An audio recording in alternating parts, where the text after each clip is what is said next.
My name is Juan Aquino, and this is my basketball performance strength and conditioning manual. Before we get started, I just want to say that this manual is by no means a fully comprehensive manual of everything that I would ever need in my strength and conditioning career. Instead, this document serves as an ongoing playbook that displays some of the principles that I've learned throughout my development. And as I continue to learn and grow, so will this document. I've been fortunate enough to be influenced by a lot of great coaches, therapists, trainers, teachers, and just all around good people, many of whom are not on this list. For those who are on this list, I thank you for leading me and helping me get to where I am today. So I think it's necessary to start with a few guiding principles of what I would consider a winning culture. These principles represent the core values of not only how I practice in the field of strength and conditioning, but how I operate on a day-to-day basis as a human being. With that said, the first principle is plan. A plan develops methods and procedures in order to move the team towards a strategic goal. As strength and conditioning coaches, we are often tasked with developing plans such as programs and periodization schemes to help move our team forward and ultimately accomplish the mission. My second principle is belief. Belief is a vital part of establishing a winning culture because in order to lead others and accomplish a mission, a leader has to truly believe in the mission before he can lead others. Next up is one of my favorites, communication. As a strength and conditioning coach, my goal is to establish a common language between all team members so that goals are in alignment and conflicts can be addressed in an efficient manner. And last but certainly not least, it's humility. Humility reminds us to check our egos. It's an important reminder that it's not about me, it's not about you, it's about the mission and how our actions impact the bigger picture. So those are my guiding principles. Now let me tell you a little bit more about myself. Within the next month, I'll be a certified strength and conditioning specialist, which enables me to apply scientific knowledge to train athletes for the primary goal of improving athletic performance. Now, what I would consider to be unique about my background is that I'll also be a board-certified athletic trainer trained in injury assessment and diagnosis, Now, what I would consider to be unique about my background is that I'll also be a board-certified athletic trainer trained in injury assessment and diagnosis, immediate and emergency care, and therapeutic intervention. What's more is that I'm also equipped with the practical knowledge and critical thinking skills necessary to provide student athletes with a range of resources that will best support them at any stage in their development. But perhaps more importantly, I'm a hardworking and trustworthy person with the desire to create meaningful relationships with others and truly make an impact in the field of strength and conditioning. That brings me to my why. Simply put, my mission is to operate as a part of an integrated performance staff that utilizes an athlete-centered approach built off of our guiding principles. My goal is to play an integral role in not only the immediate competitive success of my student athletes, but also in their long-term development as a human being and member of society. Now for one of the bigger questions, how will I do this? Well, as a strength and conditioning coach, my goal is to provide value to whichever program that I'm a part of by driving progress in both the measurable and non-measurable variables of competitive success. I will do this by optimizing performance through the use of strategic manipulation of training parameters in order to increase movement quality, metabolic capacity, force production, speed of movement, and injury resilience. My program goals consist of 4 main pillars that are by no means novel, but they serve as the biggest driving factors for what we do. Number 1 is mitigating the risk of injury. As strength and conditioning coaches, we know that a really big value that we can bring to the team is making sure that athletes are available and ready to play. But simply being able to play really isn't enough. We want our athletes to perform, and perform at elite levels. That brings me to goal number 2, which is enhanced performance. Now, we can enhance performance by many different means and methods, which we'll get into later on in the program. But as a coach, we have to remember that all performance enhancement isn't just physical. Which brings me to my third goal, athlete education. This program will provide student athletes with practical information and knowledge that will help them develop not only in the court or in the weight room, but in their daily lives. My last goal, but just as important as the first, is to promote a team culture. I want the weight room to be fun, and I want the camaraderie that we build as a team through training to bleed into practices and games. Student athletes spend a lot of time in the weight room as individuals, so it's important that that time is positively impacting the team as a whole. So, our first goal is injury risk mitigation. And with this goal, we're primarily going to focus on 3 body areas. The first area being the foot and ankle complex. Basketball players are notorious for foot and ankle injuries. So with that being said, a big emphasis in our program is going to be placed on big toe extension, intrinsic foot function, ankle ranges of motion, Achilles tendon integrity, and gastroc soleus extensibility. Moving up the kinetic chain, we'll shift our focus to the knee joint. When programming exercises for the knee, we're primarily going to be focusing on landing and deceleration mechanics, tibial internal and external rotation, hamstring eccentric strength, patellar and quadriceps tendon integrity, and jump profiling using force plates and jump mats. And lastly, we will also include training interventions specifically for the hip. Our program will target increases in both internal and external rotation depending on an athlete's mobility, adductor and abductor strength, hip impingement morphologies, and tissue extensibility within the areas of the groin, hamstrings, and quadriceps. Our program is designed to not only improve the health and longevity of our athletes, but also to enhance the performance of our athletes. A few specific adaptations that our program will be targeting throughout the year are improved aerobic endurance and anaerobic capacity, increased force production and power development, enhanced jumping, acceleration, and change of direction abilities, as well as better posture, positioning, and even potentiation of the central nervous system. Training sessions also serve as a valuable opportunity to promote life skills that will help athletes develop on and off of the court. Our program's commitment to excellence, along with our student athletes' busy schedules, will certainly lead to valuable life lessons taught around the areas of commitment, accountability, and time management skills. Along with the inherent lessons learned just by being a student athlete, every weight room session will end with a 10-minute lesson on areas around nutrition, sleep, and stress management. These lessons will provide our athletes with actionable plans that will help our athletes with their daily habits and ultimately improve their performance. Lastly, our culture will foster an environment that will promote competitiveness as well as team camaraderie. Our weight room culture specifically will be centered around the principles of attitude, energy, and effort.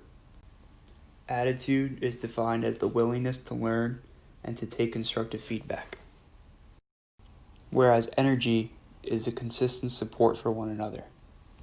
And effort is a mental measure of how much ability you are using. Along with these concepts, we'll also incorporate leadership principles such as decentralized command by using squad leaders with each group.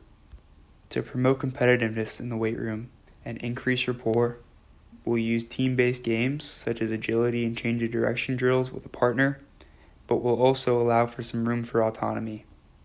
I believe that in certain cases, student athletes should have a say in their program. Therefore, there will always be room in the program for an athlete to practice some guided autonomy in regards to exercise prescription. So, getting into our off-season periodization scheme. Our off-season training is characterized by a planned, nonlinear periodization model with traditional periodization trends. What this means is that throughout our postseason, summer, and preseason training months, we will follow a periodization model that allows for concurrent training adaptations with various degrees of emphasis on each adaptation. Training frequency will also be a little bit higher throughout these months, especially during the summer, where we're really looking to drive these adaptations.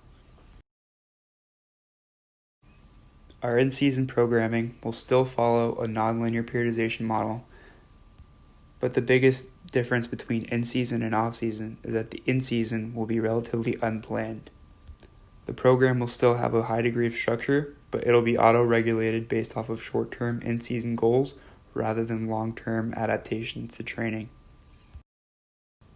Our weekly training frequency will drop down slightly from 3 to 5 sessions depending on game volume per week, as we utilize an auto-regulation approach to determine whether training will be high or low in stress.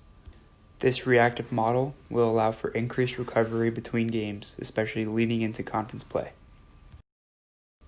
We will primarily rely on objective and subjective measures of training load to inform our programming on a day-to-day and weekly basis. Our daily training structure will follow a high-low model popularized by the late Charlie Francis. This high-low structure is primarily based on the demands placed on the central nervous system.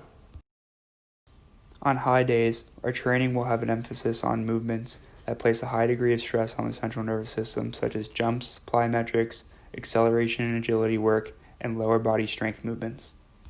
In contrast to our high days, low days will be relatively low stress to the CNS, primarily composed of aerobic conditioning, upper body strength movements, and mobility and restoration techniques.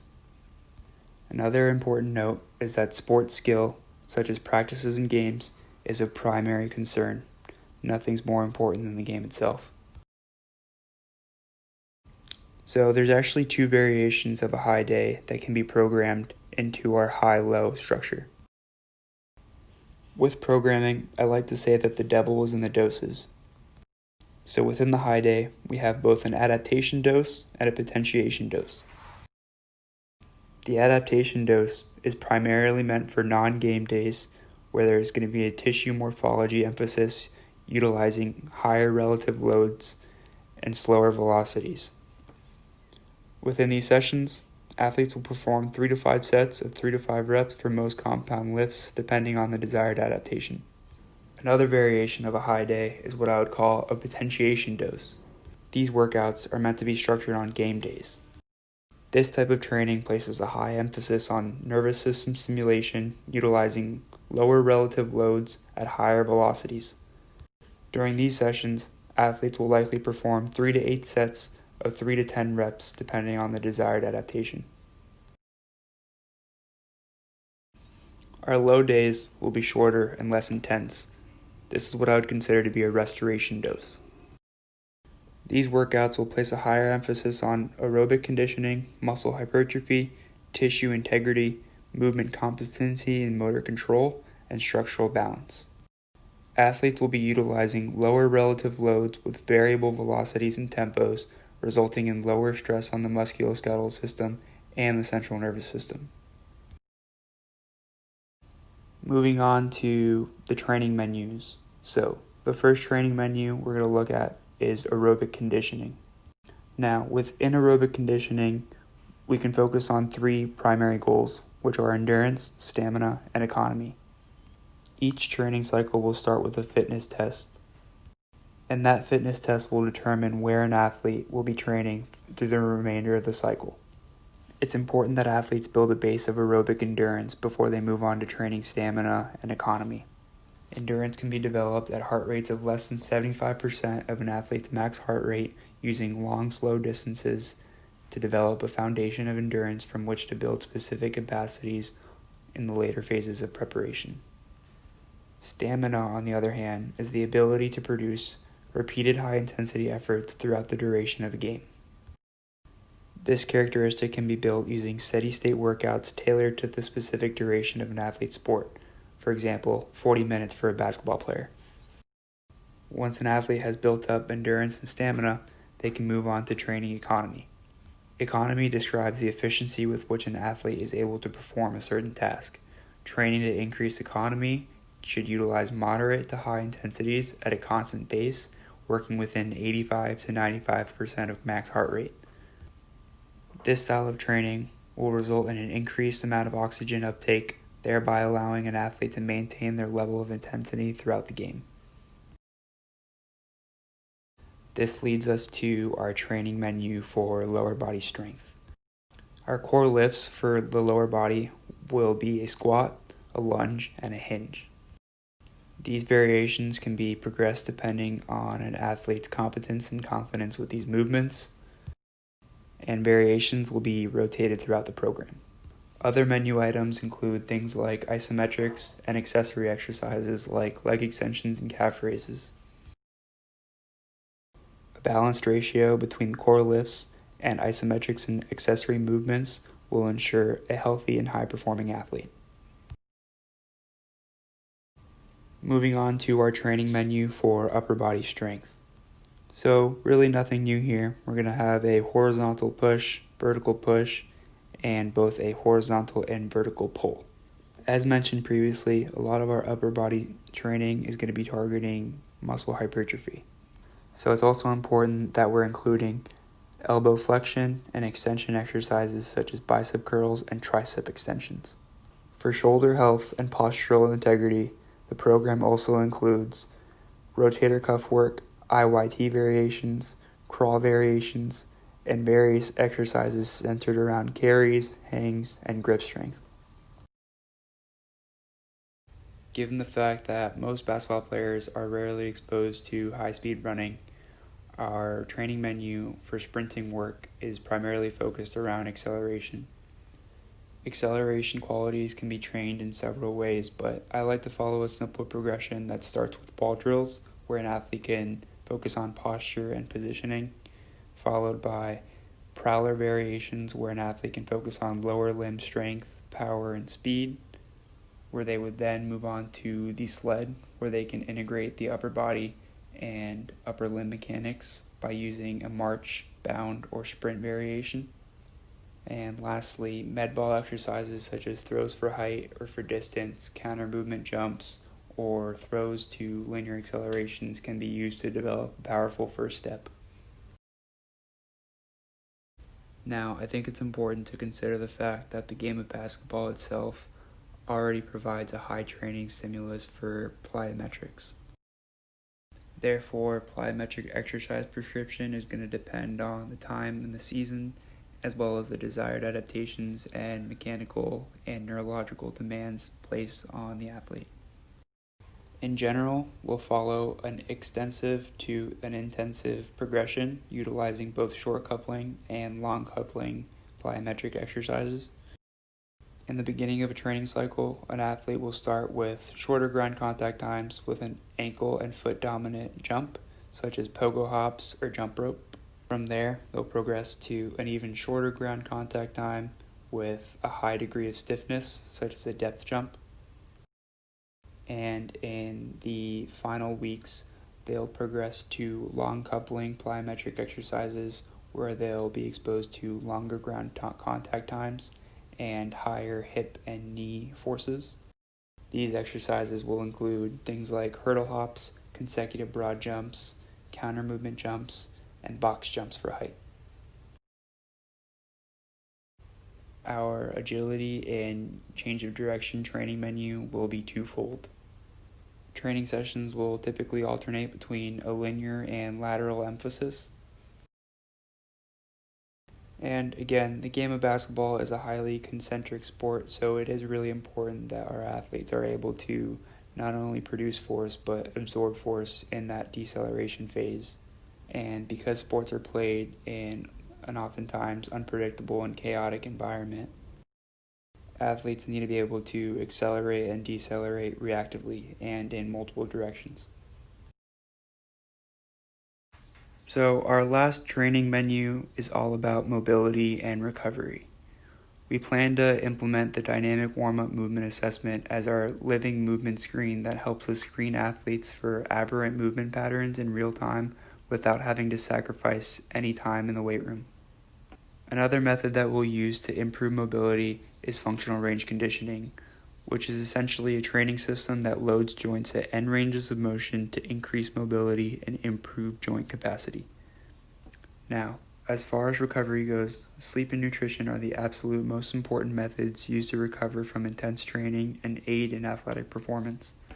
Without these two, all other recovery methods will provide little to no benefit. Once the foundation of sleep and nutrition has been set, we could then start to incorporate different modalities such as cryotherapy, thermotherapy, and soft tissue mobilization to enhance perception of wellness and psychological readiness. Different exercises such as diaphragmatic breathing, meditation, and aquatic exercise can also be useful adjuncts to add in the recovery process.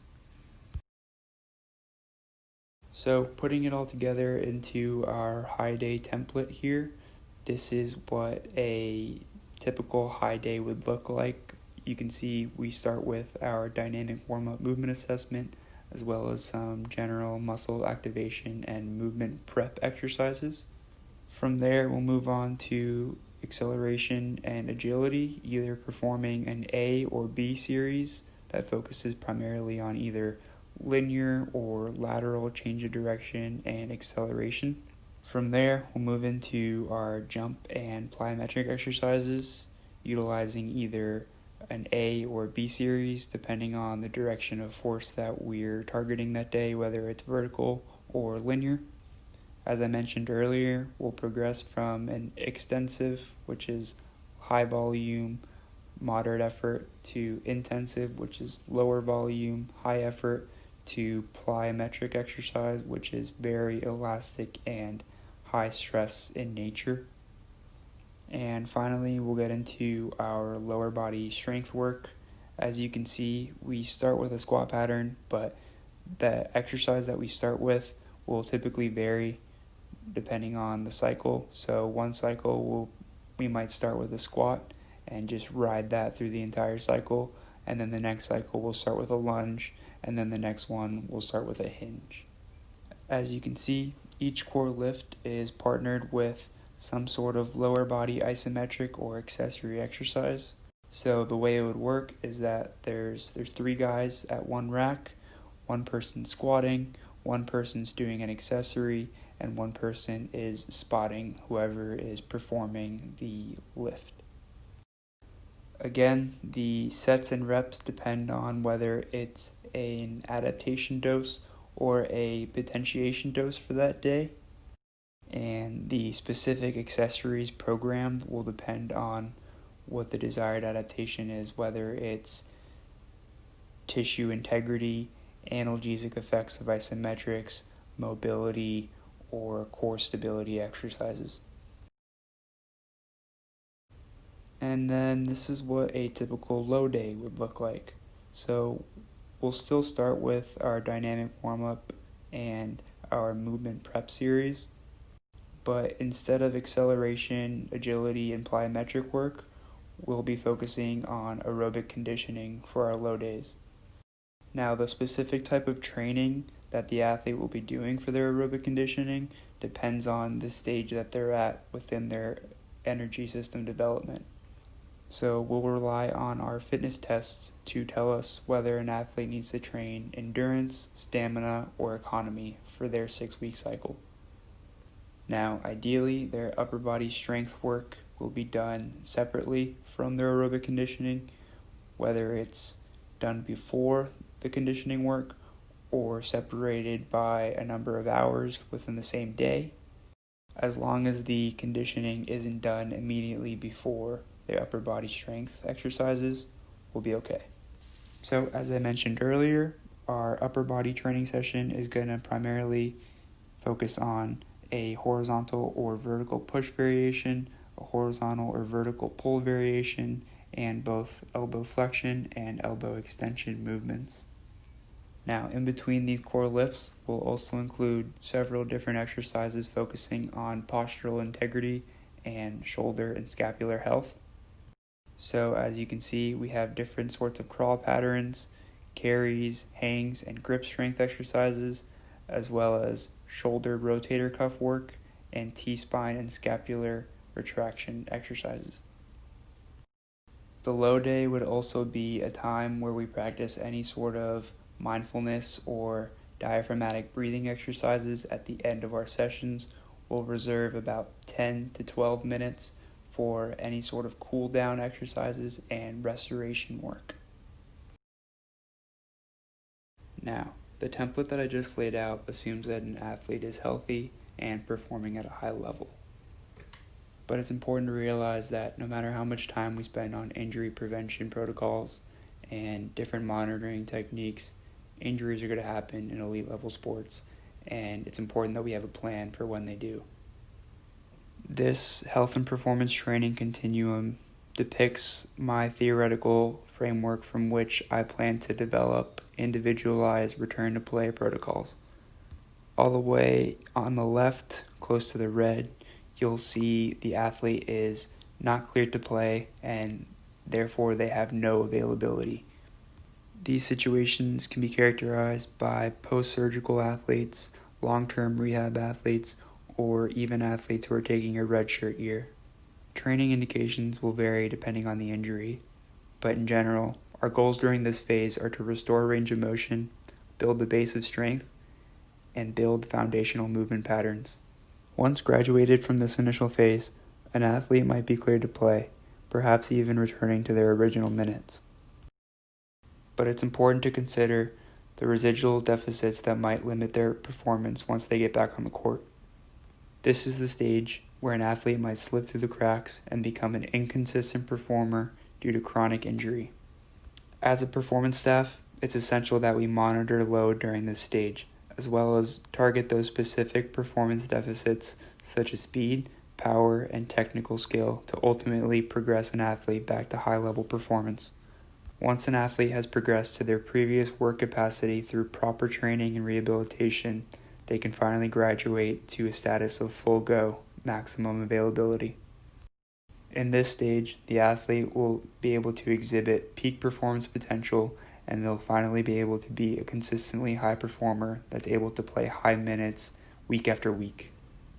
My goal during this stage transitions from restoring range of motion and targeting performance deficits to maximizing recovery and accentuating an athlete's strengths. After this stage, an athlete will be ready to return to high-level performance training with their team.